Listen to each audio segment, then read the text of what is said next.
احلت لکم بہیمۃ الانعام الا ما یتلی علیکم، تمہارے لیے تمام جو مویشی کی نوعیت کے حیوانات ہیں وہ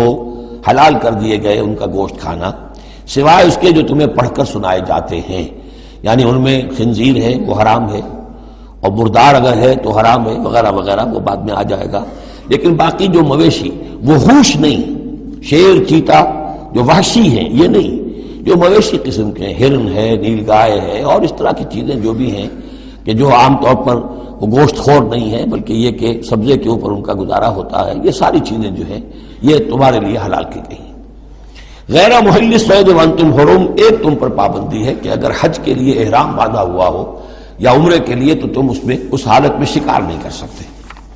ان اللہ یحکم ما یرید، یہ اللہ کا اختیار ہے، وہ فیصلہ کرتا ہے، حکم دیتا ہے جو چاہتا ہے۔ یا ایھا الذین آمنوا لا تحلوا شعائر اللہ ولا الشہر الحرام ولا الہدی ولا القلائد ولا عامین البیت الحرام، اہل ایمان مت بے حرمتی کرو اللہ کے شعائر کی، مت حلال کر لیا کرو، بے حرمتی کر دیا کرو اللہ کے شعائر کی، اور نہ حرمت والے مہینوں کی،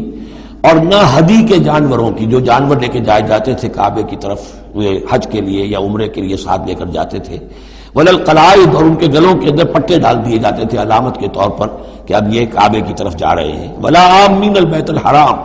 اور نہ وہ حاجی لوگ کہ جو بیت حرام کی طرف چل رہے ہیں، قصد کر رہے ہیں، جا رہے ہیں، اب وہ بھی ان کی بھی ایک نسبت ہو گئی ہے کہ یہ سفر کر رہے ہیں تو اللہ کے گھر کے مسافر ہیں، جیسے کہ وہاں آپ نے دیکھا ہوگا جو گئے ہیں کہ انہیں وہ کہتے ہیں مرحبا بضیوف الرحمن،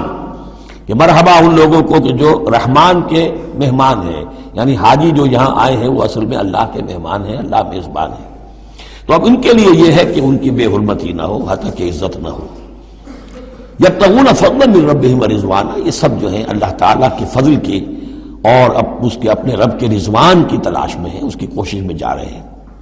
وَإِذَا حَلَلْتُمْ فَاصْطَادُوا، ہاں جب تم احرام کھول دو، حلال ہو جاؤ، تو یہ حلال ہو جانا ایک اصطلاح ہے، جبکہ احرام کھل گیا، فَاصْطَادُوا، پھر تم شکار کرو، تمہیں کھلی چھوٹ ہے، ساری پابندیاں احرام کی حالت کی ہیں۔ وَلَا يَجْرِمَنَّكُمْ شَنَآنُ قَوْمٍ أَن صَدُّوكُمْ عَنِ الْمَسْجِدِ الْحَرَامِ أَن تَعْتَدُوا، اور دیکھنا تمہیں آمادہ نہ کر دے کسی قوم کی دشمنی کہ انہوں نے تمہیں روکے رکھا تھا مسجد حرام سے کہ تم بھی زیادتی کرو، یعنی انہوں نے تمہیں روکے رکھا 7 برس تک، 6 برس تک، اور تمہیں یہاں قریب نہیں آنے دیا، اب ایسا نہ ہو کہ اس کے بدلے میں تم کو زیادتی کرو، زیادتی مت کرو۔ وَلَا يَجْرِمَنَّكُمْ شَنَآنُ قَوْمٍ، تمہیں آمادہ نہ کر دے کسی قوم کی دشمنی، اور دشمنی کس وجہ سے؟ ان صدوکم عن المسجد الحرام، کہ انہوں نے تمہیں روکے رکھا مسجد حرام سے، ان تعتدوا، کہ تم زیادتی کرنے لگو۔ وتعاونوا علی البر والتقوی، نیکی کے کاموں پر اور تقوی کے کاموں پر تعاون کیا کرو۔ ولا تعاونوا علی الاسم والعدوان، اور اسم، گناہ اور عدوان، ظلم اور زیادتی کے کاموں میں تعاون مت کرو۔ واتقوا اللہ ان اللہ شدید العقاب، اللہ کا تقوی اختیار کرو، یقیناً اللہ تعالیٰ سزا دینے میں بہت سخت ہے۔ دیکھیے انداز بالکل وہی ہے جو سورہ نساء کا ہے، وہی معاشرتی معاملات، اس کے بارے میں بنیادی اصول۔